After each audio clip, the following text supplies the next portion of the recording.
दिल से दिल्ली। जी हाँ, और आज का जो खास प्रोग्राम है, इस खास प्रोग्राम में हम आपके लिए खास गेस्ट लेकर आए हैं जिनकी स्टोरी काफ़ी इंस्पायरिंग है, और सिर्फ इंस्पायरिंग नहीं है बल्कि हौसला देती है। और कई सारी जो चुनौतियां हमारे सामने आती हैं उनका किस तरीके से सामना किया जाए, इसकी सीख भी देती है।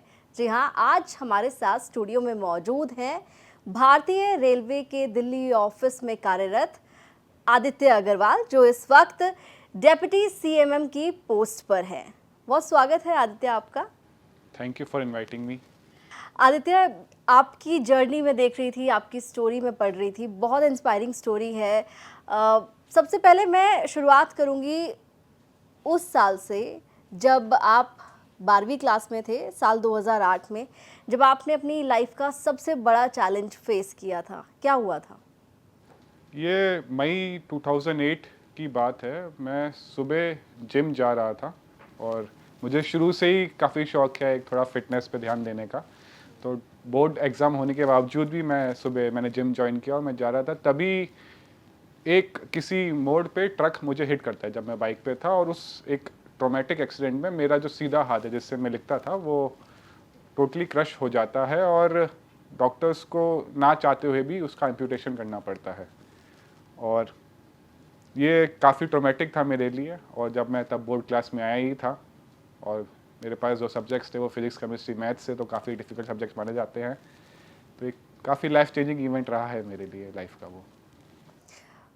12th क्लास की हाँ बात है ये, जी। जब एक्सीडेंट हुआ था आपका। और जब ये सब कुछ हुआ, उसके बाद जब एक्सीडेंट के बाद जब आप रिकवरी कर रहे थे, उस वक्त क्या कुछ चलता था दिमाग में? क्या जहन में बातें आती थी कि अब लाइफ किस तरीके से आप जिएंगे, या किस तरीके से आने वाले चैलेंजेस को डील करेंगे? क्योंकि राइट हैंड का जाना बहुत अपने आप में एक बहुत बड़ा सेटबैक भी है, प्लस इमोशनली भी इंसान टूट जाता है इस तरह की चीज़ें हो तो। बिल्कुल बिल्कुल। जब उस टाइम तो मेरी उम्र 16 साल के आसपास रही होगी, और जब ये एक्सीडेंट हुआ तब मैं खुद ही नहीं समझ पाया कि ये मेरे साथ क्या हुआ है। मुझे इसको मटेरियलाइज़ करने में, समझने में ही काफ़ी टाइम लग गया, और जब तक मुझे रियलाइज़ हुआ उस 2-3 महीने हो गए थे। उस टाइम मैं अकेला नहीं पड़ा, मेरी फैमिली, मेरे टीचर्स का काफ़ी सपोर्ट रहा मेरे साथ, और ये चीज़ की कमी उन्होंने मुझे कभी खलने नहीं दी। और सितंबर आते आते फिर मेरे फादर ने डिसाइड किया कि नहीं, अब इसको स्कूल भेजना चाहिए। ठीक है, अगर नहीं पढ़ता है, फेल हो जाता है, वो बात की बात है, हमें रिजल्ट्स पे फोकस नहीं करना है, बट हाँ, इसकी लाइफ भी स्टॉप नहीं होनी चाहिए। तो मेरे पिताजी ने मेरी क्लासेस के साथ डिस्कस करके मुझे स्कूल भेजना शुरू किया, और मैंने अक्टूबर से स्कूल जाना शुरू किया। और वो पीरियड मेरे लिए काफ़ी कैसे कहें, बहुत ही इमोशनल था, क्योंकि जब मैं स्कूल में जाता था और पहले जो मेरे फ्रेंड्स हुआ करते थे, उसके बाद जो फ्रेंड्स का तो रिलेशन मेरे साथ सेम रहा, बट मुझे खुद ही शर्म आती थी स्कूल जाने में, क्योंकि एक हाथ में एक क्रैब पहन के मैं स्कूल जा रहा हूँ, तो मुझे खुद शर्मिंदा होता था कि मैं क्यों आ रहा हूँ स्कूल में। बट ठीक है, फिर मैंने उसको कंट्रोल किया और स्कूल जाना शुरू किया। फिर हमारे एग्ज़ाम हुए होंगे नवंबर दिसंबर में, प्री बोर्ड्स एग्ज़ाम या उससे पहले जो एग्ज़ाम होते हैं, और वो मैंने जब दिए तो उस टाइम मैं बिल्कुल भी प्रिपेयर्ड नहीं था। और जो मेरे मार्क्स है वो या तो बहुत ही पासिंग मार्क्स थे, और या मैं कहीं मैं फेल भी हुआ हूँगा। तो एक ये रिजल्ट्स देख के मुझे तो कुछ ज़्यादा रियलाइजेशन नहीं थी, बट मेरे फैमिली काफ़ी वरीड थी कि इसका 12th में क्या होगा। और दैट वाज द मोमेंट कि माय फादर रियलाइज कि that he has to be given some home tuition kind of something. तो तब मेरी होम ट्यूशन लगी, और जो फैकल्टी आती थी मुझे घर पे पढ़ाने, मुझे कंसेप्ट मेरे क्लियर करती थी। और तब मुझे फिजिक्स, केमिस्ट्री, मैथ इतनी अच्छी लगने लगी कि मैं उसके अलावा कुछ सोचता ही नहीं था, और मैं फिजिक्स, केमिस्ट्री, मैथ्स ही पढ़ता रहता था। और मैं आपको बता दूं, उससे पहले I used to be a mediocre student, मेरे एवरेज मार्क्स आते थे। शायद कोई भी रीज़न सकता था, अच्छा मेरे कंसेप्ट क्लियर नहीं थे, बट जब मैंने ये समझना शुरू किया, मुझे इतना अच्छा लगा कि फरवरी में जब हमारे एग्ज़ाम्स हुए और उसमें मैं टॉप 5 स्टूडेंट्स में मेरे रिजल्ट्स आया, और मैंने फिर इसको लेफ्ट हैंड से प्रैक्टिस करके मार्च 2009 में बोर्ड एग्ज़ाम दिए, और उसमें I have scored 91% in PCM. That's commendable. क्योंकि सीधे हाथ से ही आप लिखते थे पहले, जी और सीधा हाथ जाने के बाद आपने उल्टे हाथ से लिखना स्टार्ट किया, और उसके बाद 91% स्कोर करना पीसीएम लेके। हाँ। तो कितना वक्त लगा आपको लेफ्ट हैंड से लिखने में? मैं आपको सही बताऊं तो मैं जब शुरू किया, मैंने सितंबर अक्टूबर में पेन पकड़ना, तो मैं पेन भी नहीं पकड़ पाता था। पहले मुझे तो पेन होल्ड करने में ही 10-15 दिन लगे, कैसे होल्ड करके आपको कैसे लिखना शुरू करना है, तो पेन की ग्रिप आने में ही मुझे 15 दिन लगे। फिर धीरे धीरे मैंने लिखना शुरू किया। मैंने कुछ ज़्यादा प्रैक्टिस नहीं करी, जो मेरी ट्यूशन हो रही है, जो मुझे क्लास में पढ़ा रहे हैं, वही चीज़ मैं सीख के नोट कर रहा हूँ। डिफ़िकल्ट तो था बट मुश्किल नहीं था। और जैसे सब मेरे मेंटोर्स और जो मुझे मोटिवेट करते हैं, वो यही बोलते कि चीज़ें डिफ़िकल्ट होती हैं बट इम्पॉसिबल तो नहीं होती है। और मैंने आउटकम के बारे में तो सोचा नहीं, रिजल्ट्स के बारे में सोचा नहीं, मैं बस जो मुझे कंसेप्ट्स मेरे क्लियर हो रहे थे पीसीएम के, वो मैं बस लिखने लग गया, और जो कि मुझे अच्छा लगता था। तो मेरे लिए वो एक फ़न एक्टिविटी होगी रेदर देन एक डिफ़िकल्ट एक्टिविटी के लिए। शायद ये भी एक रीज़न था मेरे इतने अच्छे मार्क्स लाने का। अच्छा, ये जब मार्क्स आए उसके बाद थोड़ी मोटिवेशन भी मिली होगी फिर? हाँ, मैं तो उस टाइम ठीक था मेरे लिए, मुझे ऐसा कुछ रिजल्ट्स में इतना अच्छा नहीं लगा, but my family, my teachers were so much happy for this result. और तभी मैंने डीसी, मतलब एआई ट्रिपल ई आईआईटी, उस टाइम हमारे यहाँ एआई ट्रिपल आईआईटी के एग्जाम होते थे, तो मैंने डीसी का एग्जाम दिया। डीसी का अब तो नाम चेंज होकर दिल्ली टेक्नोलॉजिकल यूनिवर्सिटी हो गया, which is one of the good university in engineering India में। और तभी मुझे सेम ईयर में ही मेरा डीसी में भी सिलेक्शन हुआ। और मैंने फिर एक सेकंड जो फेज़ होता है, या सेकंड डिफ़िकल्टी थी, पहले तो बोर्ड एग्ज़ाम थी, उसके बाद ये सेकंड डिफ़िकल्टी, इसको भी मैंने आराम से क्या कहते हैं कि पास किया और एक अच्छे कॉलेज में एडमिशन लिया। अपने आप में कमाल की बात है ये। लेकिन उसके बाद जब आपने यूपीएससी के थ्रू इंडियन इंजीनियरिंग सर्विसेज के एग्ज़ाम देने के बारे में सोचा, आपको लग रहा था कि ये जो एग्ज़ाम है, क्योंकि one of the toughest exams में यूपीएससी सिविल सर्विसेज के एग्ज़ाम है, फिर उसके बाद बाकी जो एग्ज़ाम्स आते हैं, जैसे अभी जो आपका एग्ज़ाम भी है यूपीएससी के थ्रू, जो इंडियन इंजीनियरिंग सर्विसेज का एग्ज़ाम दे के आप इंडियन रेलवेज़ में पोस्टेड हुए, वो एग्ज़ाम देने के बारे में जब आपने सोचा, तो आपको लगा नहीं कि ये एग्ज़ाम डिफ़िकल्ट होगा, उसके लिए बहुत ज़्यादा मेहनत भी करनी होगी, प्लस उसके लिए बहुत टाइम भी देना होगा? क्या कुछ चल रहा था और कब सोचा कि ये एग्ज़ाम देना है? देखिए, जब 3 साल में, हमारी इंजीनियरिंग 4 साल की होती है, 3 साल हो गए थे, तो लास्ट ईयर में मुझे कुछ ऐसी इंस्पिरेशन आई कि I don't want to go into the private job. मुझे कुछ पब्लिक के लिए करना है, पब्लिक सेक्टर में जाना है, ताकि मेरी पब्लिक डीलिंग रहे और मैं अपना जो भी मैंने चीज़ें पाई हैं मैं दे सकूँ पब्लिक को। तो 4th ईयर में मैंने रियलाइज़ किया कि I should prepare for Indian engineering services exam, engineering services examination. तो उस टाइम में इतना प्रिपेयर्ड नहीं था, क्योंकि उसमें 4 साल का सिलेबस आता है, टेक्निकल सिलेबस आता है, फिर जनरल स्टडीज़ आती है, फिर उसके बाद इंटरव्यू होता है, तो काफ़ी लॉन्ग प्रोसेस है। तो जब मैंने प्रिपरेशन शुरू करी तो I was not fully confident. तो after graduation what I did कि मैंने 1 साल का ब्रेक लिया और उसमें प्रिपरेशन शुरू करी एग्ज़ाम के लिए। और इट वॉज क्वाइट डिफ़िकल्ट, क्योंकि आपको 4 साल का सिलेबस 1 साल में करना है, ख़त्म करना है। उसके बाद आपको जनरल स्टडीज़ भी पढ़नी है, जनरल नॉलेज भी आपकी अच्छी होनी चाहिए। वो करते करते मुझे पूरा 1 साल लग गया। और जब मैंने रियलाइज़ किया कि मेरा एग्ज़ाम आ रहा है, तो उस टाइम मुझे कुछ होता है, सबका अपना अपना स्ट्रेस को कोप करने का तरीका होता है।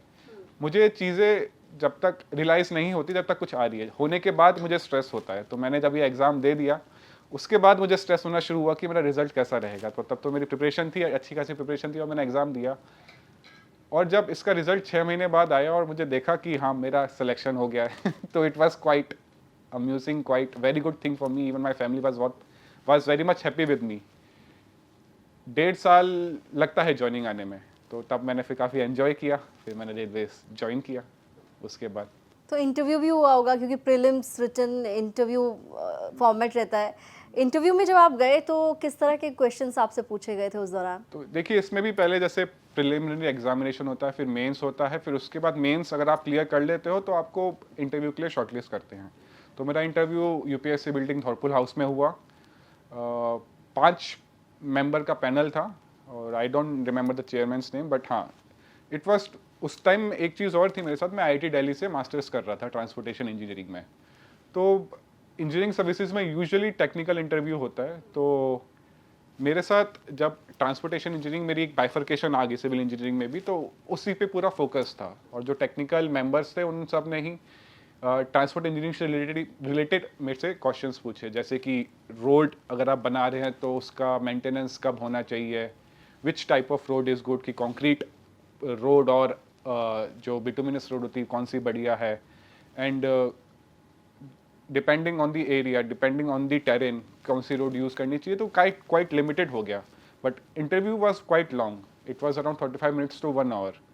सो इंटरव्यू तो अच्छा था और मार्क्स भी मुझे अच्छे मिले उसमें और मेरा क्लियर हुआ.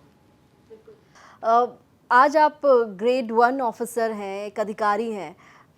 जो घटना आपके साथ हुई वो बेहद दर्दनाक घटना थी और हर कोई अपनी कहते हैं ना वो विल पावर बीच में छोड़ देता है. लेकिन आपने उस घटना के बाद से अपने आप को इतना स्ट्रॉन्ग किया, इतना प्रिपेयर किया. किस तरीके से आप अपने आप को मोटिवेट करते थे कि आपको लाइफ में कुछ अचीव करना है? जैसा आपने कहा कि आपको पब्लिक सर्विस में आना था, आपको प्राइवेट जॉब नहीं करनी थी, तो क्या आपको मोटिवेट करता था कि कैसे एक टफ एग्ज़ाम को चुनना, उसको क्लियर करना? इसके पीछे काफ़ी मोटिवेशन चाहिए क्योंकि काफ़ी सारे हम यूपीएससी के स्टूडेंट्स की बातें भी सुनते हैं, उनकी स्टोरी सुनते हैं, तो कई बार बहुत डिप्रेसिंग स्टोरीज़ भी निकल कर आती हैं, मोटिवेशन चला जाता है बीच में और किसी के साथ अगर मिसहैप हो जाए तो उसके बाद उसको मोटिवेट करना अपने आप में एक चैलेंज होता है. राइट. देखिए, इसमें सबसे पहली चीज़ ये होती है कि you have to figure out your drive. आप क्या चाहते हैं अपनी लाइफ से. तो मुझे भी टाइम लगा उसको पहचानने में, जानने में, और जो मुझे मोस्ट लाइकली लगी मेरी ड्राइव पब्लिक सर्विस ही थी. तो public service was one of the reason कि मैं इस एग्ज़ाम को क्लियर कर पाया, क्योंकि जब भी मुझ में सेल्फ डाउट्स आते थे या मेरी मोटिवेशन ख़त्म होती थी या मैं थका हुआ होता था या हेल्पलेस लगता था कि कुछ हो नहीं रहा है, मुझे रिजल्ट्स नहीं मिल रहे हैं, और भी मैंने काफ़ी एंट्रेंस एग्ज़ाम दिए थे उसमें रिजल्ट्स नहीं मिल रहे हैं, तो एक मेरे दिमाग में बस यही ड्राइव रहती थी कि मुझे पब्लिक सर्विस करनी है. अगर यहाँ नहीं होगा तो कहीं और सही, but I will try to lead and I will try to do the public service as far as I can. तो वही एक रीज़न था मेरे इस एग्ज़ाम को क्लियर करने का. और मैंने इस जर्नी में ये भी पाया है कि आपके साथ सेल्फ डाउट एक चीज़ जो है वो जुड़ जाती है. आप कोई भी पाथ पे चलते हैं, जैसे आप भी अपने पाथ पे चल रही हैं, तो कई बार डाउट्स आते हैं कि क्या मैं जो कर रही हूँ वो सही है, क्या मुझे इसका रिजल्ट्स मिलेगा, नहीं मिलेगा. बट मुझे ये ऐसा लगता है कि सेल्फ डाउट लाना ठीक है, आएंगे वो तो, बट आपको एक्सेप्ट भी करना होगा. वो सेल्फ डाउट आपके लिए रीज़न नहीं हो सकता है आपको पीछे जाने का, कि अगर आप कोई किसी बात पे चल गए हैं और आपको सेल्फ डाउट आया फिर आप रुक जाते हैं, वो चीज़ नहीं है. तो आप तो एक मिडवे में आ गए और आपको उसका रिजल्ट्स नहीं मिलेंगे. आपको खुद पे भरोसा रखना पड़ेगा कि आप जो कर रहे हैं वो सही कर रहे हैं और आप उसका रिजल्ट पाएंगे. तो सेल्फ डाउट आए, डीमोटिवेशन आए, आप हेल्पलेस फील करो, कोई आपको मोटिवेट करने वाला भी नहीं हो, तो आप खुद को इसी चीज़ से आप मोटिवेट कर सकते हैं कि आपने एक बात चूज़ कर लिया तो उस पर अड़े रहना है. और जब तक नहीं मिलेगा, जब तक आप कर सकते हैं, जब तक आप में हिम्मत है, आपको करनी है. और यही एक रीज़न था मैंने इस ऐसे ही चूज़ किया, और जितने भी लाइफ्स में फेलियर्स मिले उसके बाद सक्सेस भी मुझे मिली. अच्छा, आपके सोशल मीडिया को जब हम लोग देख रहे थे तो उस पर कुछ वीडियोस हमने आपके जिम के भी देखे और ऐसा आपने बताया भी स्टार्टिंग में कि जब आप जिम जा रहे थे उसी वक्त ये मिसहैपनिंग हुई थी. अभी क्या रूटीन आपका रहता है?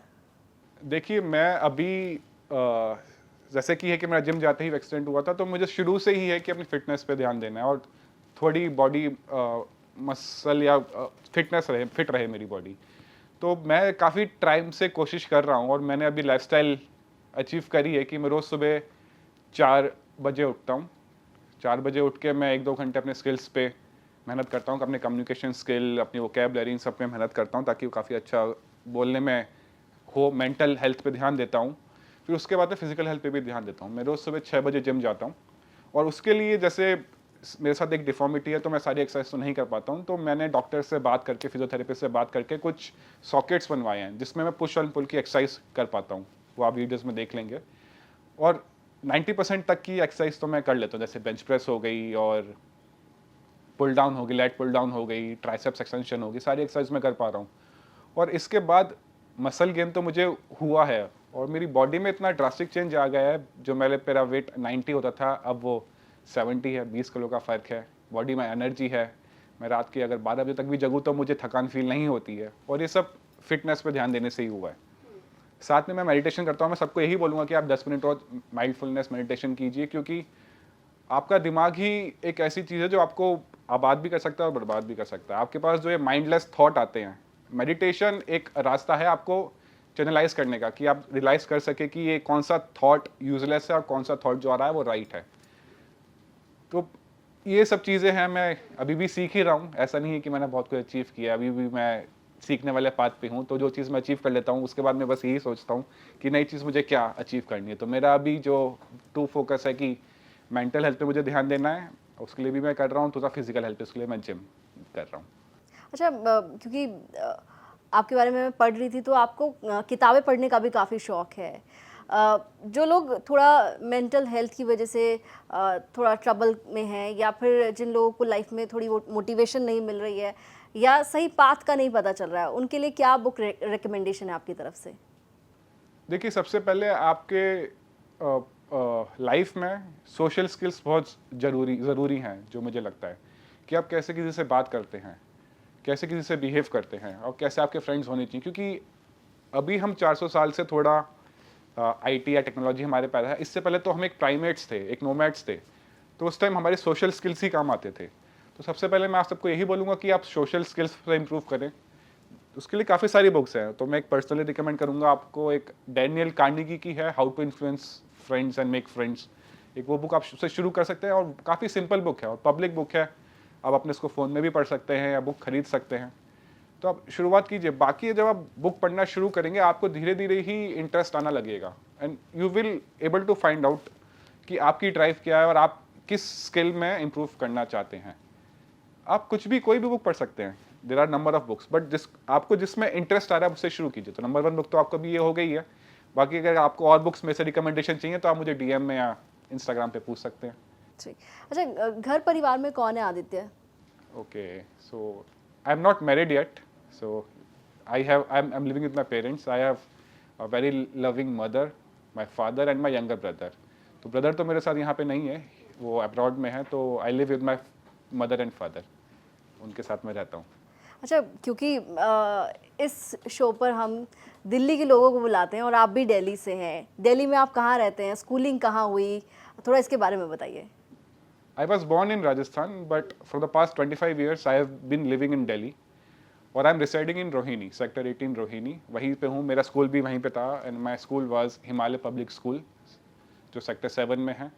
स्कूलिंग के बाद मैंने, जैसा आपको अभी डिस्कस किया था अनुराधा से, कि बीटेक मैंने Delhi technological university, formally Delhi college of engineering से करी, सिविल इंजीनियरिंग में। उस ग्रेजुएशन के बाद आई वॉज डूइंग मास्टर्स, तो मीनवाइल मेरा रेलवेज में सिलेक्शन हो गया, देन आई जॉइंट रेलवेज, और वो भी काफ़ी अच्छा फेज था मेरी लाइफ का। उस ट्रेनिंग में, रेलवेज में 1.5 साल की ट्रेनिंग होती है और आपको पूरे इंडिया में ट्रेनिंग करवाते हैं, तो एक अच्छा फेज रहा है ट्रेनिंग का। काफ़ी कुछ देखने को मिला, काफ़ी कुछ सीखने को मिला, काफ़ी लोगों से मिलने को मिला।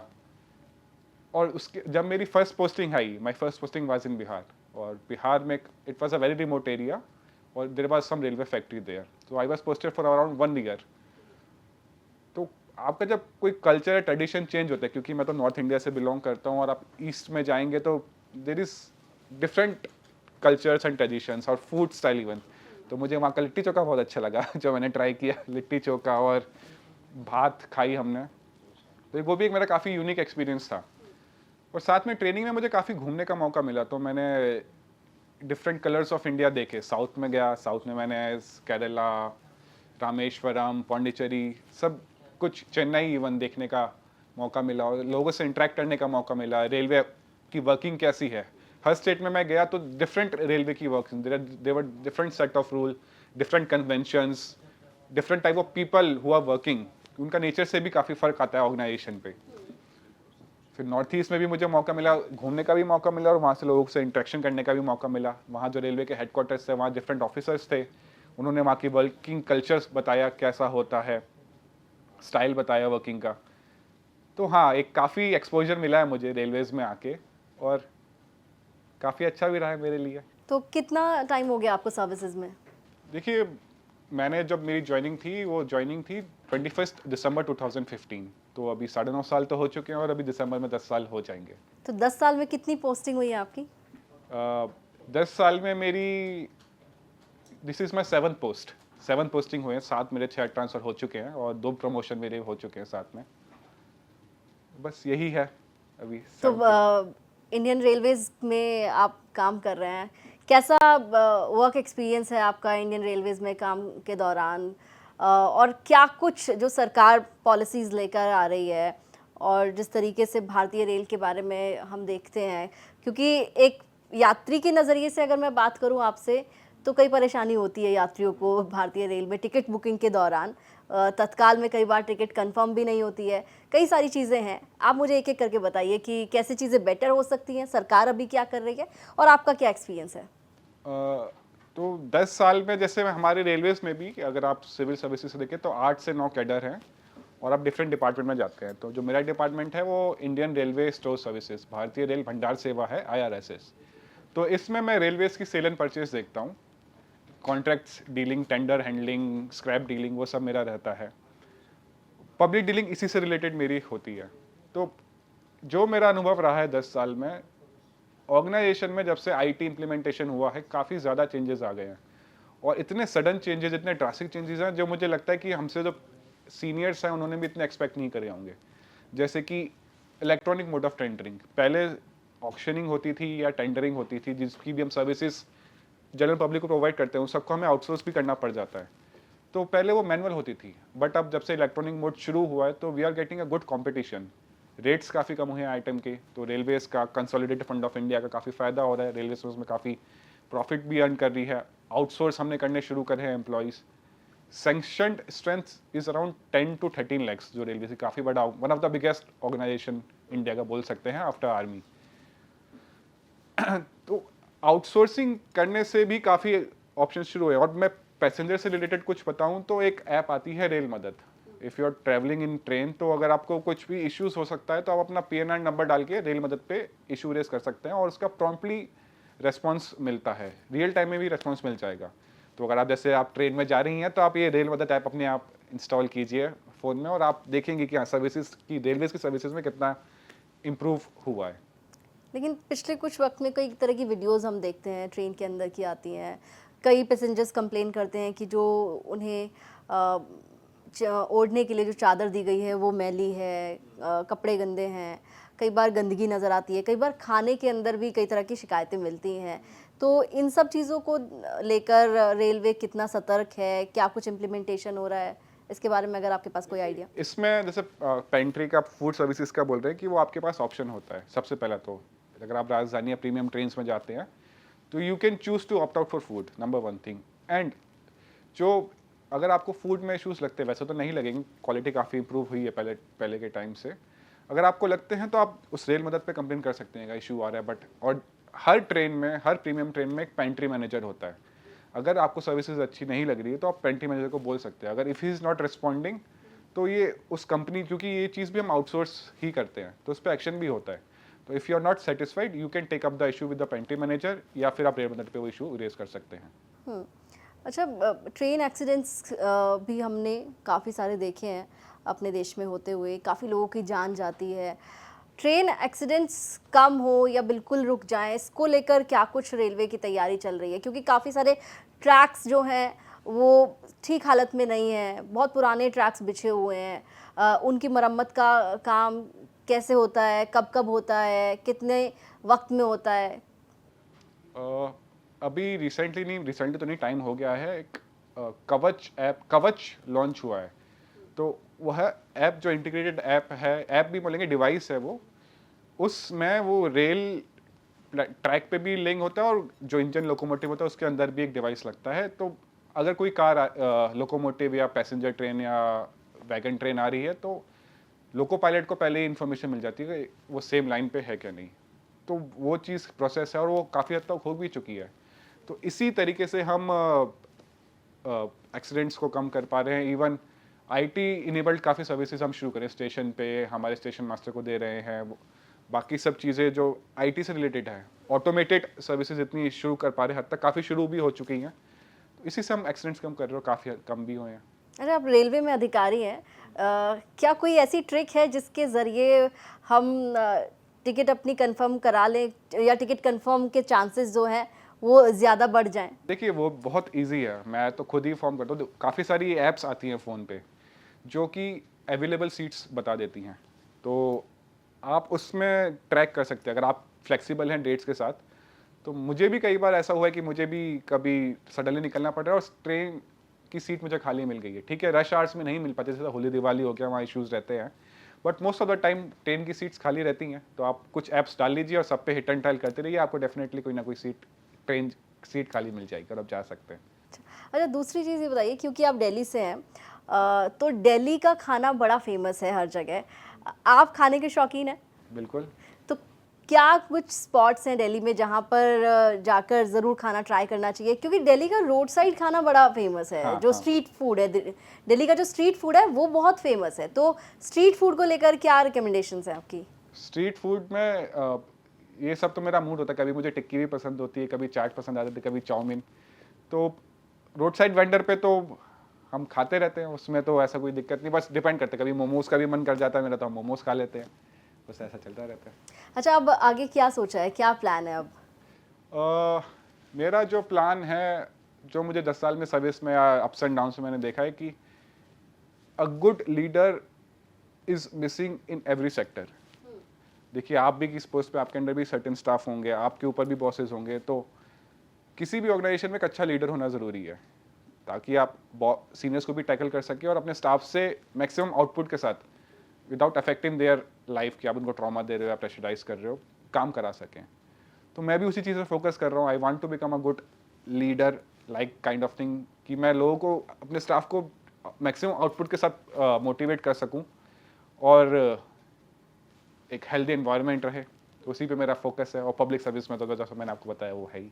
पब्लिक सर्विस में ही रहना हमेशा? हाँ, मेरा इसी का है। जितना मुझे उसी से खुशी मिलती है, kind of a drug for me, कि जितना मैं लोगों की हेल्प कर सकूँ, मुझे उसी से एक तृप्ति कह सकते हैं मिलती है। अच्छा, इंडियन पॉलिटिक्स पर आपका क्या ओपिनियन है? जो अभी हम हाल फिलहाल में देश में राजनीति हो रही है, अलग अलग पॉलिटिकल पार्टीज अपनी अपनी तरीके से अपनी अपनी विचारधाराएं रखती हैं। आपका क्या किस तरीके से आप देखते हैं इन तमाम चीज़ों को? देखिए, डेमोक्रेसी होना किसी भी कंट्री में बहुत ज़रूरी है, और India is the world largest democracy. तो हर पार्टी आती है, सब पार्टी के अपने आइडियोलॉजीज होती हैं, right wing, left wing, right of centre. तो वो जनता का ओपिनियन या जनता का इच्छा होती है वो किसको चूज़ करे। और हमने देखा हर टाइप की पार्टीज आई हैं, जिसमें फुल मेजोरिटी के साथ भी आई हैं और एक मिलजुल कर भी पार्टीज आई हैं। और इन सब से अगर आप बाकी कंट्रीज से कंपेयर करें जहाँ डेमोक्रेसी नहीं है, तो डेमोक्रेटिक कंट्रीज में ही ग्रोथ अच्छी हो रही है, इकोनॉमी डेमोक्रेटिक कंट्रीज की ज़्यादा बूस्ट कर रही है। तो मुझे इसमें ज़्यादा कुछ पॉलिटिकल पार्टीज में तो ऐसा फ़र्क दिखता नहीं है, बट हाँ, ग्रोथ के लिए डेमोक्रेसी ज़रूरी है, ये मैं यही कहूँगा। अच्छा, भारतीय राजनीति में कोई ऐसा पॉलिटिकल लीडर है जो जिसे आप एडमायर करते हो, आप पसंद करते हो? APJ अब्दुल कलाम, उनसे मैं काफ़ी इंस्पायर होता हूँ, उनकी स्टोरीज पढ़ता रहता हूँ मैं। इवन ई श्रीधरन, उन्होंने भी, जो मेट्रो मैन ऑफ इंडिया हैं, जो दिल्ली मेट्रो जिन्होंने बनाई है, वो भी काफ़ी इंस्पिरेशनल पर्सन है। ओके, आपका कोई ऐसा डिज़ायर है या आपकी कोई इच्छा है कि आप पॉलिटिक्स ज्वाइन करें? नहीं, अभी फ़िलहाल तो नहीं है, अभी तो बस सर्विस पे ही है, और सर्विस पे ध्यान देने का मेरा फोकस है। चलिए, बहुत शुक्रिया आदित्य हमारे साथ इस पॉडकास्ट में जुड़ने के लिए, अपना वक्त देने के लिए। Even thank you for inviting me, Anuradha. It's a Thank you so pleasure to much. be here. Thank you.